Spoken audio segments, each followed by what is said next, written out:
할렐루야. 시간에 하나님께서 저와 여러분에게 주시는 말씀은 마태복음 18장 15절로 20절 말씀으로 교회의 7위라는 제목으로 하나님의 말씀을 선포하도록 하겠습니다. 교회의 7위라고 하는 것은 권고하고 또 바르지 못하는 것을 바르게 할 수 있도록 또 책망도 하고 이끄는 것을 말합니다. 우리말로 바꾸면 바른 길로 이끔이라는 말로 우리가 해석을 할 수 있죠. 그래서 교회라고 하는 기능이 세 가지 기능이 있습니다. 하나는 말씀을 선포하는, 그리고 또 하나는 뭐냐니까 성례전이라고 하는 거 있죠. 침례와 그리고 또 성찬, 만찬, 그리고 또 한 가지 뭐냐면 칠이라고 하는 것이 있습니다.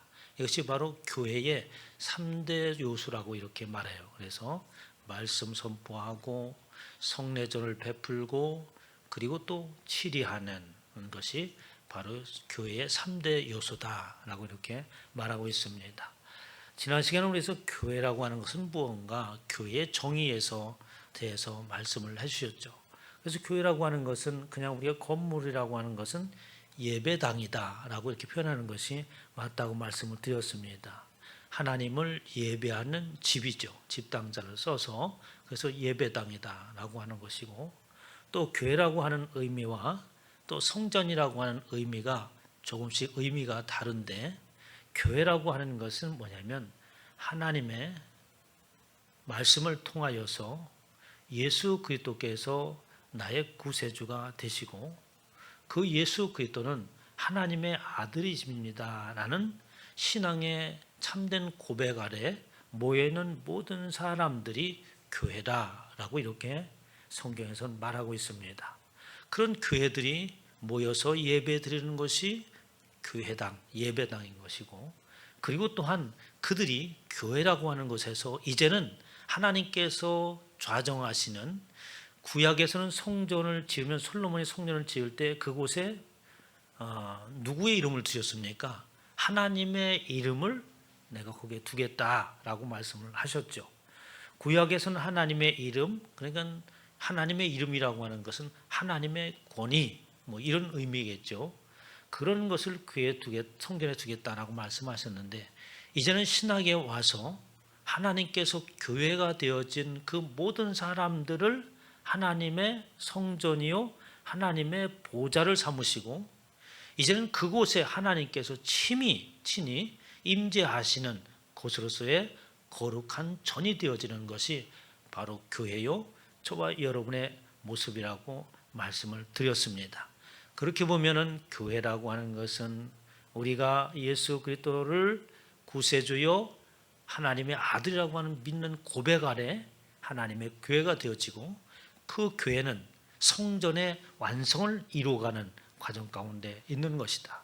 그래서 그 하나님이 내 안에 거하시고 보좌 삼으시는 사람으로서 이 땅에 살아가는 것을 바로 성전이다라고 이렇게 말씀을 드렸습니다. 이렇게 교회가 되어진 저와 여러분들에게 그냥 그렇게 신앙의 고백 가운데 살아가라고만 말씀하시지 아니하고 우리에게 아주 놀라운 권위를 주시죠. 그게 뭐냐니까 천국 열쇠라고 하는 것을 우리에게 주십니다. 그래서 이 땅에서 열면 열려지고 하늘에서 열려지고 이 땅에서 매면 하늘에서 매어지는 아주 놀라운 하나님의 그 권위를 우리 가운데 부여해 주셨다고 하는 것입니다. 이렇게 하나님의 권위를 사용함에 있어서 우리는 어떠한 권세나 어떤 권위를 줬을 때에 그것을 어떻게 마음대로 사용하게 되면 큰 부작용이 발생하게 되죠. 칼이라고 하는 것이 어떻게 합니까?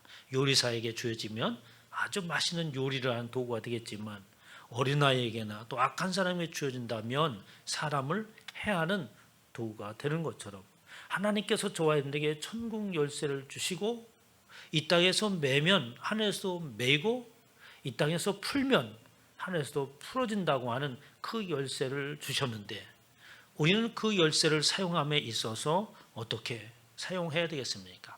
하나님의 말씀에 입각하여서 그 하나님의 뜻과 의미를 아주 진지하게 새기고 최선을 다하여서 그 열쇠를 사용할 때에 저와 여러분들이 매일 때에 악한 것을 매는 것이고 저와 여러분들이 풀 때에 어떻게 사단의 권세에 매이는 자들이, 그리고 세상의 모든 것에 눌려있는 자들을 풀어주는 역사가 있는 줄 믿으시기 바랍니다.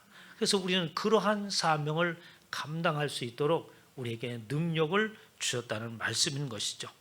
그런데 이렇게 이스라엘 백성들을 하나님께서 택하셔서 하나님의 자녀 삼으시는데, 우리 구약에 보면 하나님의 백성이 되어지는 것은 어떤 사람이 하나님의 백성이 되어졌습니까? 신약에 와서는 예수 그리스도를 믿는 사람들이 하나님의 백성이요 자녀가 되었지만, 구약에 와서는 어떤 사람이 하나님의 백성이 돼요? 반드시 이스라엘 족속이라고 하는 그 민족 가운데에 태어나야지만이 하나님의 자녀가 되었습니다. 그래서 이스라엘 사람들을 선민이라고 이렇게 이야기를 하죠. 그런데 오늘날에도 이스라엘 유대인들은 자신을 칭해서 말하기를 선민이라고 얘기합니다. 선택받은 사람들이라고 이렇게 말하고 있죠. 그러나 그 선택받은 사람이라고 하는 선민이라고 하는 것은 하나님께서 특별히 구별하시고 당신의 자녀로 삼을 것에 대한 그림자에 불과하는 것이지, 이스라엘 백성 등만이 하나님의 자녀라는 의미가 아닌 겁니다. 그래서 어떻게 하나님께서 이스라엘 백성들을 통하여서 이스라엘 백성들을 선택을 해서 어떻게 하나님 앞에 사람들이 선택되어지고 하나님 앞에 인도함을 받고, 그리고 어떤 것들을 하나님께서 우리에게 부여하시고 우리 인생들에게 요구하시는 것인가 하는 것들을 어떻게 이스라엘 백성들을 통하여서 이야기를 하는 거죠.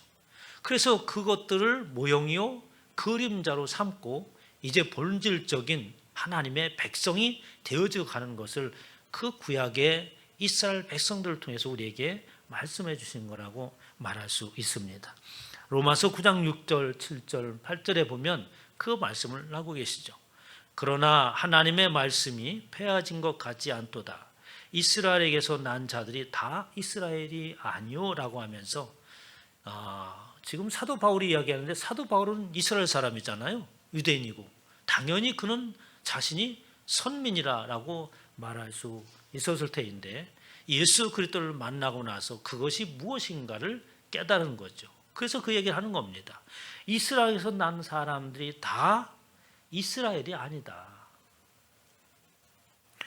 또 아브라함의 씨가 다 그의 자녀가 아니라 오직 이삭으로부터 난 자라야 넷이라 불리리라 하셨으니, 곧 육신의 자녀가 하나님의 자녀가 아니요 오직 약속의 자녀가 씨로 여김을 받느니라 라고 하면서 사도 바울이 예수를 만나고 깨달은 말씀을 하는 거예요.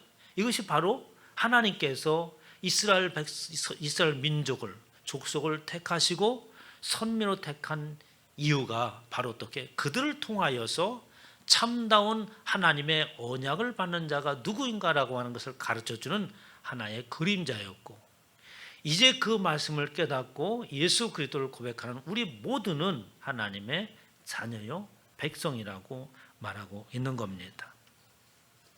성경에 보면 할례라고 하는 말씀이 많이 있죠. 창세기 17장 10절에서부터 말씀합니다. 이스라엘의 모든 남자는 할례를 행하라 라고 하나님께서 말씀하시죠. 그런데 그 할례를 행할 때 뭐라고 얘기했냐면, 너희 중 남자는 다 할례를 받으라. 이것이 나와 너희와 그리고 너희 후손사에 가질 내 언약이다 라고 하나님께서 말씀을 하세요. 그러면 하나님께서 언약이라고 말씀하신 것은 아주 확정져서 말씀하시는 거잖아요. 이것은 과거에나 지금이나 미래나 영원토록 어떻게, 이것은 이 말씀은 어떻게 취소할 수도 없는 아주 확정된 말씀이에요. 그래서 이 말씀만 본다면 모든 사람들은 하나님의 자녀가 되기 위해서는 할례를 다 행해야 되는구나 라고 하나님께서 말씀하셨으니까 모든 사람들은 그렇게 돼야지만이 하나님의 자녀가 되는 것이다 라고 이렇게 말할 수 있겠죠. 그러면 남자들은 할례를 받고, 그러면 왜 여자들은 그럼 어떻게 하라는 얘기예요? 물론 과거에 사람들의 숫자를 셀 때에 20세 이상 남성들을 계수를 하죠. 그 뒤에 여성들과 아이들은 계수를 안 해서 사람 취급을 받지 못했기 때문에 이렇게 하나님께서 남자들에게만 말씀하셨다라고 이렇게 말할 수 있습니다만, 말씀은 들으세요 그러지 말고. 그렇지만 하나님의 말씀이 하시면 뭐 되겠습니까? 완전한 말씀이 되잖아요. 그런데 하나님께서는 남성들에게 할례를 행해요. 그러면서 말하기를 내 너와 너희와 너희 후손 사이에 지킬 내 언약이다 라고 분명하게 말씀하신 그 속내용은 무엇인가 라는 것을 우리는 알아야 되죠. 여러분, 이 할례라고 하는 것은 남성의 신분의 표피를 베는 거잖아요.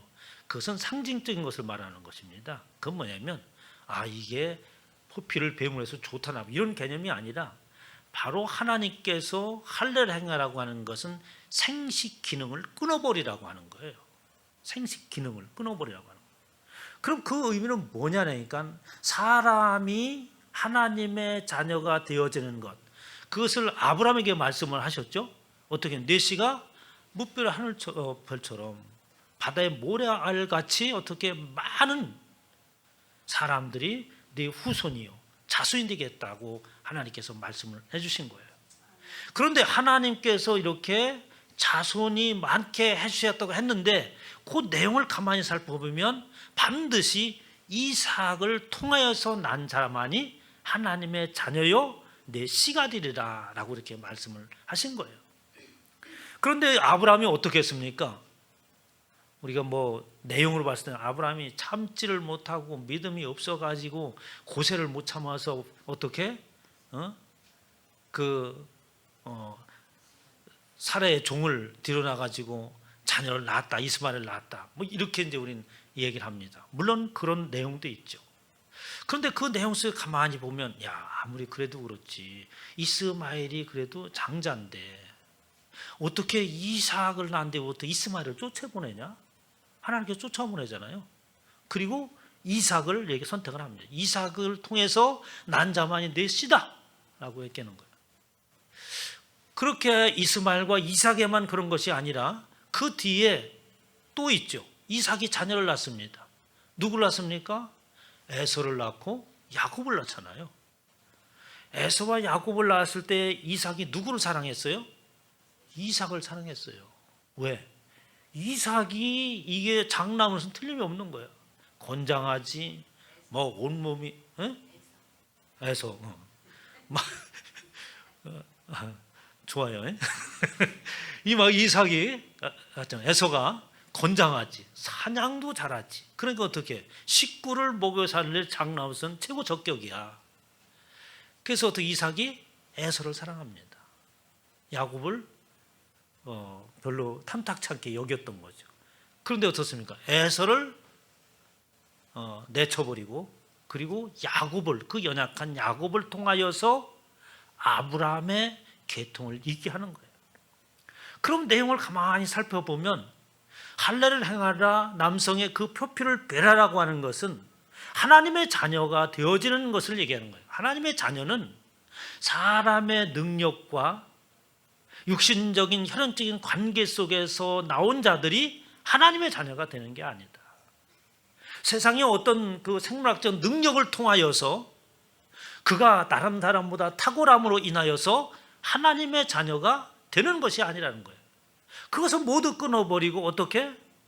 이삭을 통하여서 아브라함의 믿음을 증명해낸 그 이삭을 통하여서만이 난 자가 바로 너의 후손이요, 너는 믿음의 어떻게 조상이요, 그 이후에 나오는 모든 사람들은 바다의 모래알같이 하늘 뭇별같이 많은 사람들은 누굴 얘기하는 겁니까? 바로 하나님의 자녀가 된 사람들을 말하고 있는 거예요. 이렇게 너를 통해서, 너의 믿음을 통해서 수많은 하나님의 자녀들이 생겨날 수 하겠다고 하는 하나님의 언약을 그를 통해서 보여주신 것이죠. 그러고 보니까 이게 할례라고 하는 의미가 그런 의미를 가지고 있구나 라고 하는 것을 깨닫게 되죠. 그러니까 구약을 통해서 어떻게 어떠한 방법으로 하나님의 자녀가 되는 것이 그냥 되는 어떤 분명한 라인을 통하여서 하나님의 자녀가 된다.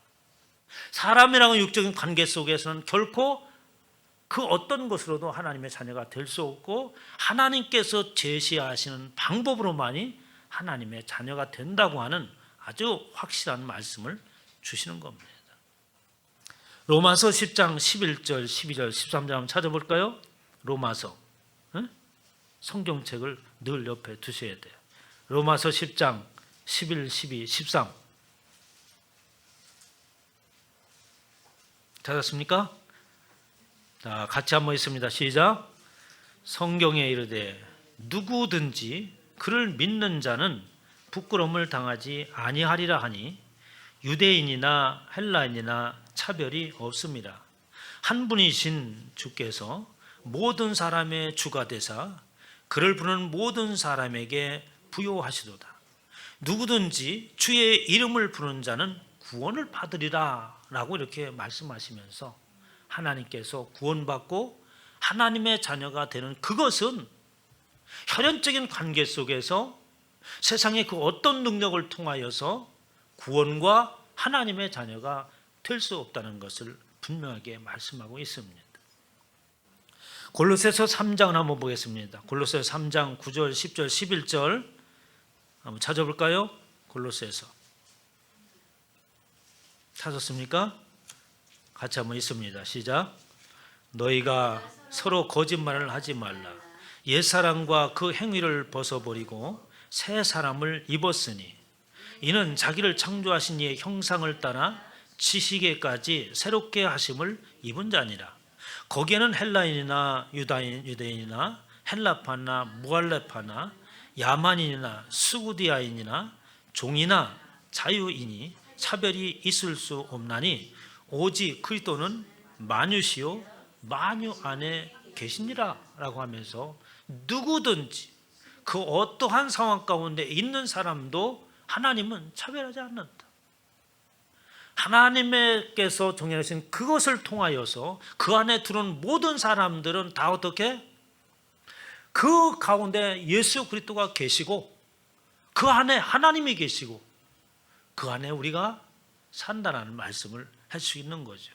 그것이 이제 요한복음 1장에 나오는 말씀입니다. 영접하는 자 곧 그 이름을 믿는 자들에게는 하나님의 자녀가 되는 권세를 주셨으니 이는 혈통으로나 육정으로나 사람의 뜻으로 나지 아니하고 오직 하나님께로부터 난 자들이니라 라고 하면서 하나님의 백성이 되어지는 것은 하나님의 자녀가 되어지는 것은 혈통으로나 육정으로나 사람의 뜻으로는 결코 되어지지 않는다. 그것이 어느 때부터? 구약 때부터 이스라엘 백성들을 택하서 그 이야기를 하나님께서 쭉 해오시고 비로소 예수 그리스도가 이 땅에 오심으로 인하여서 그것이 실현되는 모습을 우리에게 보여주고 있는 거죠. 그러면 하나님께서 이렇게 하나님의 백성으로 삼으시고 하나님의 뜻 안에서 살아갈 수 있도록 하나님의 백성들을 부르신 것은 어떤 목적을 가지고 있는가 하는 거예요. 하나님의 궁극적인 목적이 도대체 어디에 있는가라고 하는 겁니다. 창세기 1장 2절에 보면 하나님께서 우주 만물을 창조하십니다. 그리고 2절에 보면 땅이 어떠한 모습인가를 설명하잖아요. 땅이 혼돈하고 공허하며 흑암이 깊음 위에 있고 하나님의 영은 순행 위에 운행하시니라 라고 하면서 그 뒤부터 하나님께서 행하시는 일들을 쭉 말씀하세요. 그래서 저는 성경을 이해하면서 이 창세기 1장 2절을 가장 중요하게 봅니다. 1장 1절은 하나님께서 우주 만물을 창조하셨다.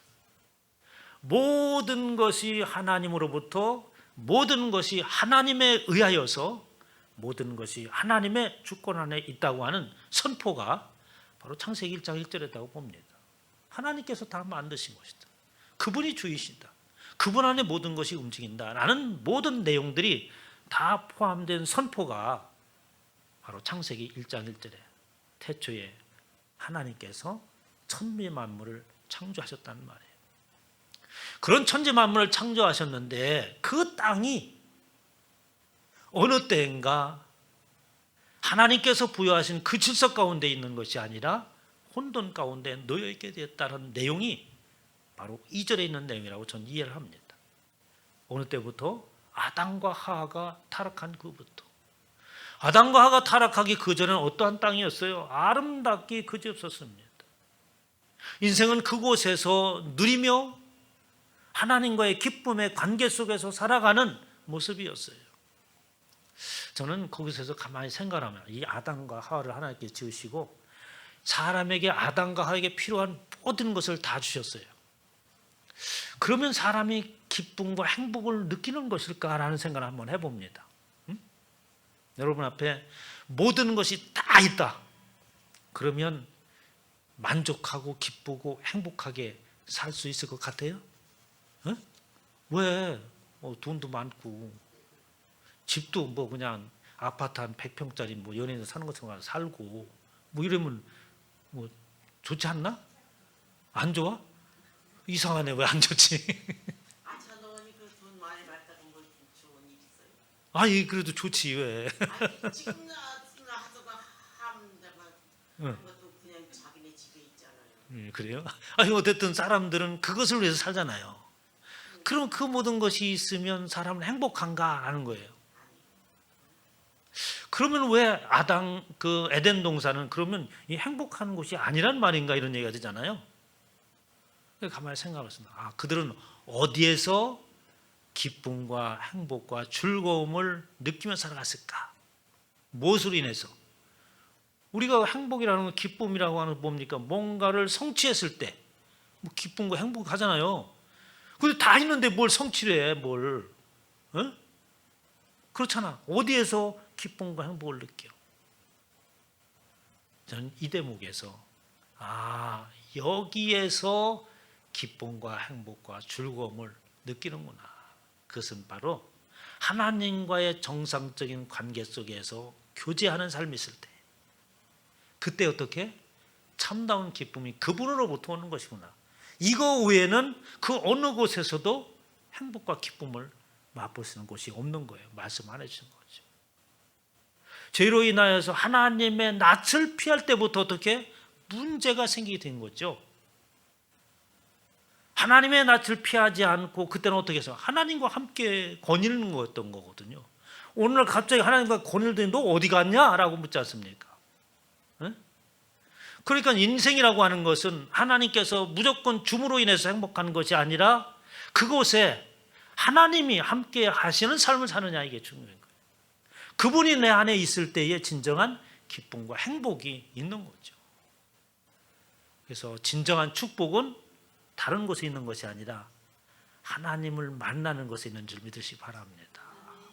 그분을 배우는 것처럼 내 삶 속에 의식하는 것처럼 내 안에 그분이 꽉 차서 늘 무엇을 하든지 그분을 바라보는 거예요. 이렇게 무슨 이야기를 하도 그분이 바라보고 어떤 결정을 내려도 그분을 먼저 인식하고 이런다면 여러분 마음의 평안이 정말 형용할 수 없는 것이 막 밀려옵니다. 내 안에 계신 주님 그것을 날마다 느끼시기를 주님의 축원합니다.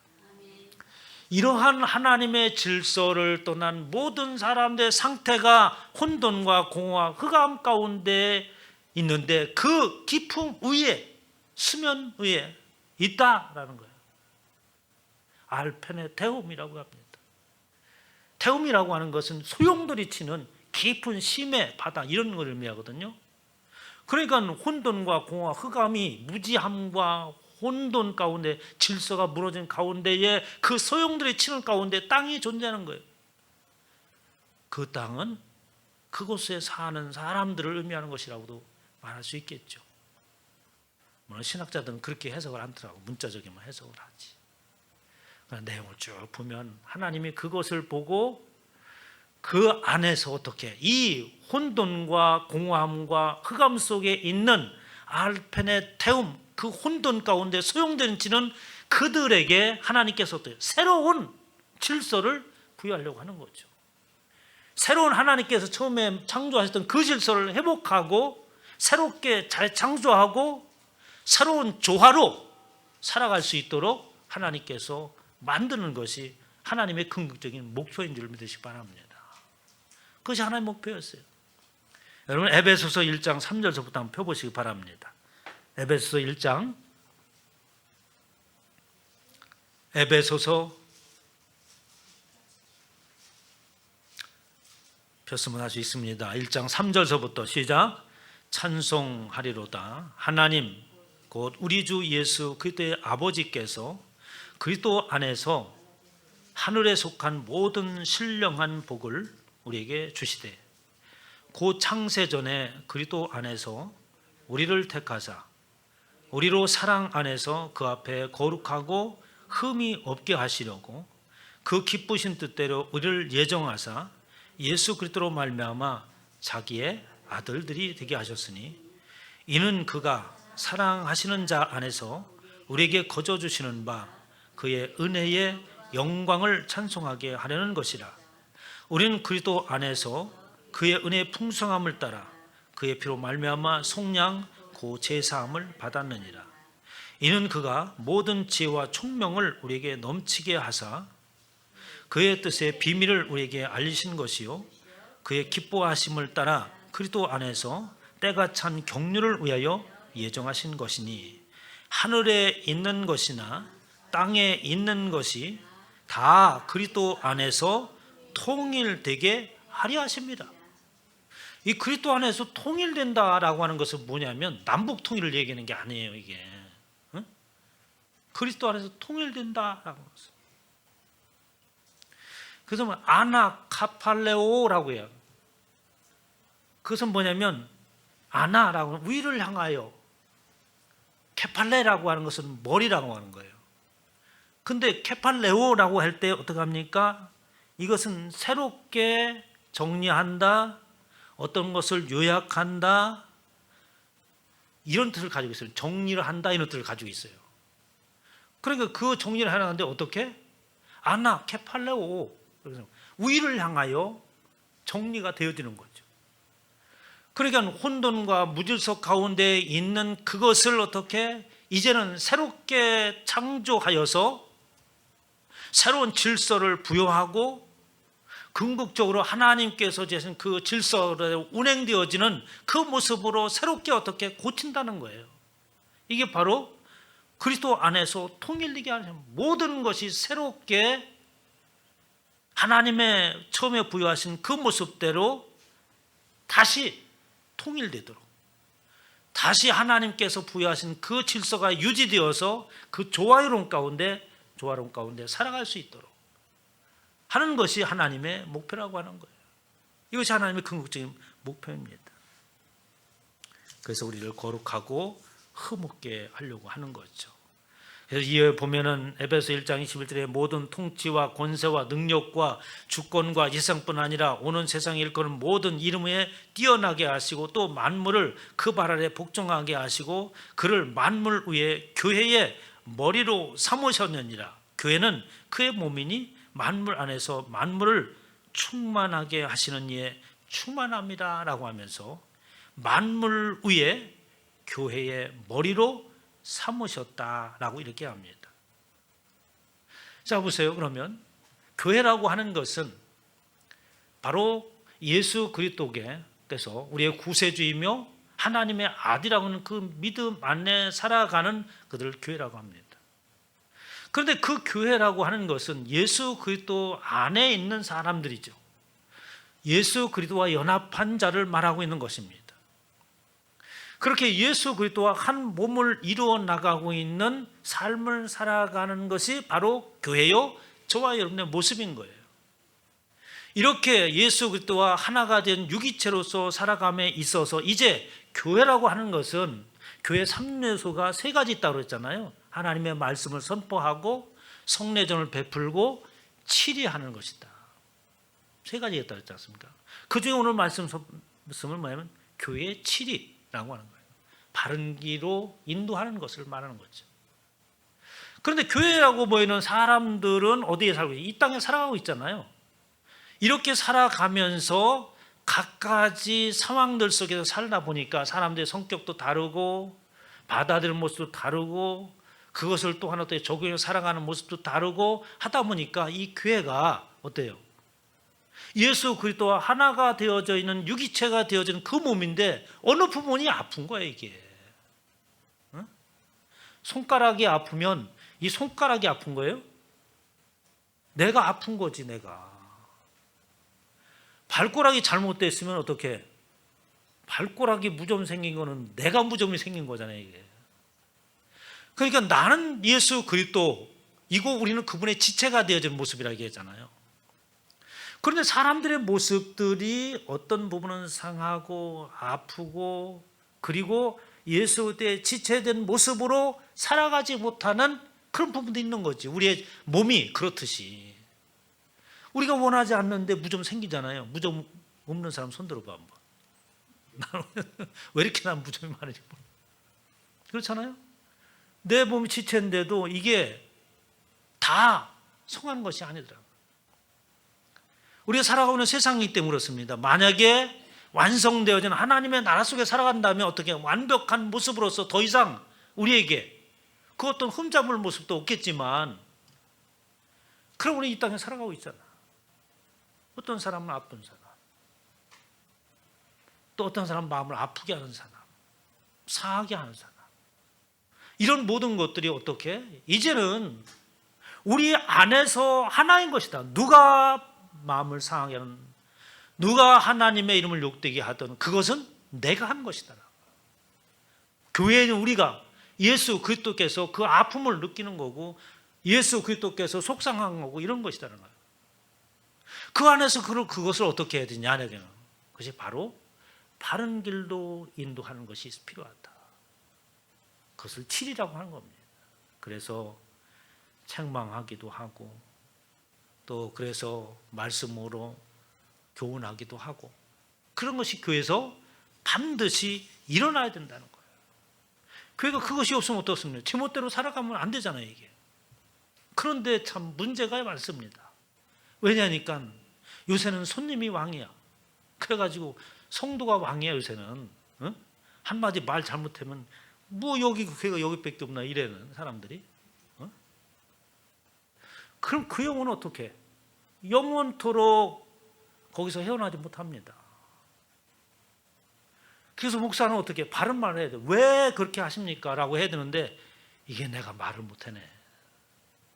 그래서 어떻게 말씀을 통하여서 설교할 때마다 어떤 사람들이 들으면 그 말씀이 교훈이 되어지고 어떤 때는 책망의 말씀을 드려지고 어떤 때는 이래서는 안 되겠구나 회개하게 하고 그 설교에서 풀어내려고 애를 쓰죠. 불러다 놓고 얘기해 보십시오. 당장 해놔야지. 응? 여러분들 불러다 놓고 얘기해도 그러지 않기를 주님의 축원합니다. 내일서부터 한 사람씩 불러다가 얘기해. 제 한번 한 사람씩 불러다가 혼을 내야 돼. 응? 이게 문제 요새. 손님이 왕이래. 성도가 왕이고 막.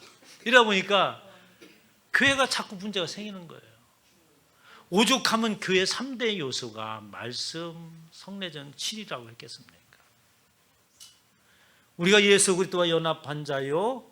그분이 내 안에 내가 그분과 함께 유기체가 되어지고 내가 그분의 지체라고 하면서 나를 통해서 왜 머리 대신 예수 그리스도를 욕되게 하고 아프게 하느냐는 얘기예요.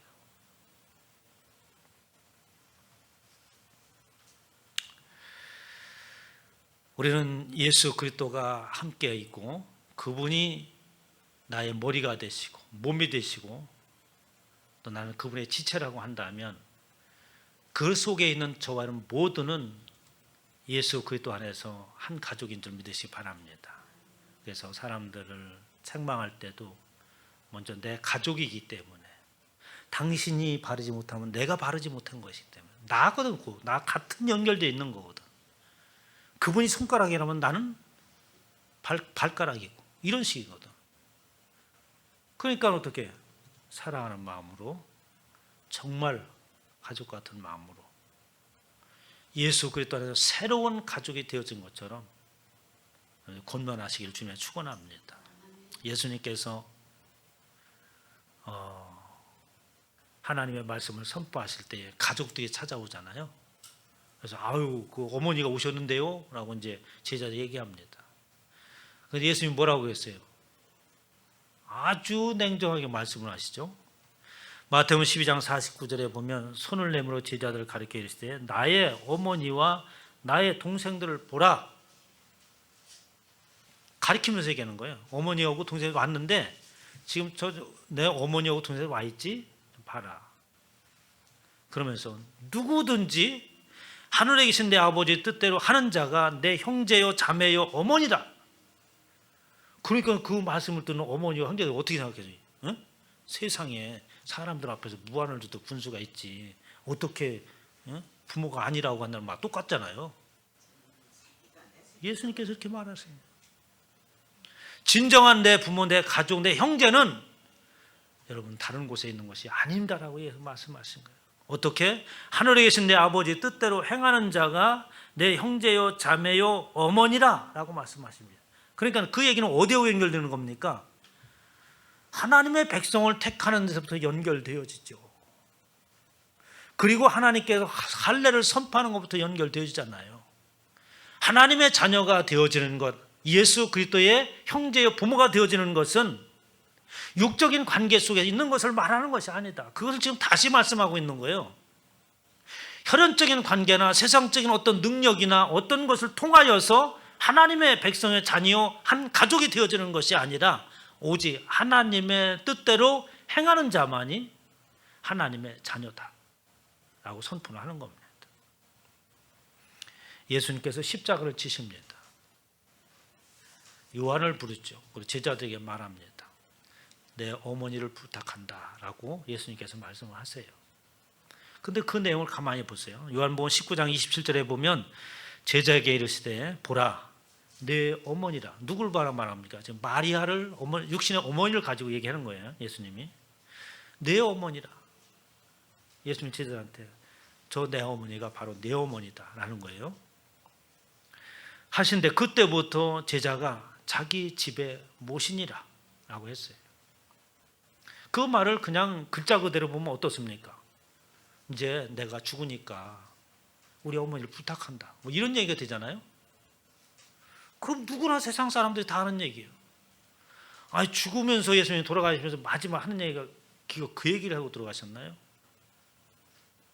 그 속에는 하나님의 자녀요 가족이 되어지는 것에 관한 이야기인 것이고 이제 비로소 너희는 나 예수 그리스도를 알고 하나님의 뜻대로 하는 자가 되어서 이제는 나의 어머니 역시 그렇고 모든 사람들의 한 가족이 되었다. 이제 너희 어머니다라는 거예요. 새 가족의 일원으로서 내 어머니라고 하는 것이지 내가 가니까 내 어머니를 부탁한다. 이런 단순한 얘기가 아닙니다. 이제부터 나 예수 그리스도 안에서 하나님의 모든 자녀가 되어지는 것이다. 그리고 새로운 가족이 되는 거라는 것이죠. 누가복음 17장 3절에 너희는 스스로 조심하라. 만일 형제가 죄를 범하거든 경고하고 회개하거든 용서하라. 경고라고 하는 것은 그냥 그러면 안 됩니다. 큰일 납니다. 이게 경고가 아니에요. 에피티마오라는 것인데 엄히 책망해라. 이래서는 안 됩니다. 예수 그리스도를 믿는 사람들이 이렇게 해서는 안 됩니다. 엄하게 책망하는 거죠. 갈라서 6장 1절에 형제들아 사람이 만일 무슨 범죄한 일이 드러나거든 신령한 너희는 신령하다라고 하는 말을 우리 전에 많이 썼잖아요. 무당, 신령한 무당 그런 게 아니라 신령하다고 하는 것은 푸뉴마티코스 영적인 사람을 얘기하는 거예요.